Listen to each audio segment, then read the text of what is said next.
Hey everyone, if you no longer need ShareX or you're planning to reinstall it to fix an issue, uninstalling the application is quick and straightforward.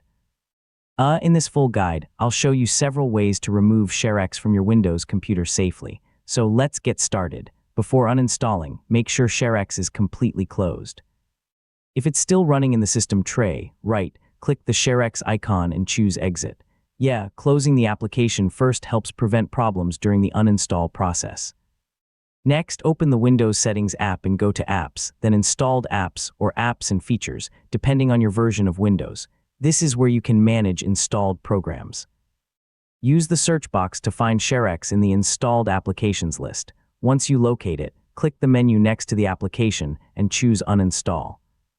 Windows will ask you to confirm that you want to remove the application. Click Uninstall again and wait while Windows removes ShareX from your computer.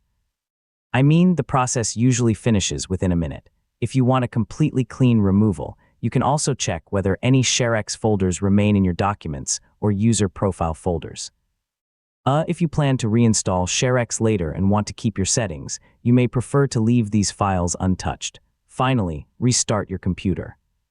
While it's not always required, restarting ensures that any remaining ShareX background processes are completely cleared from memory before you continue using your system or reinstall the application.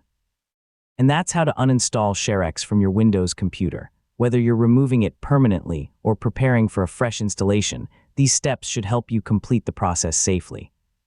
Thanks for watching, and I'll see you in the next tutorial.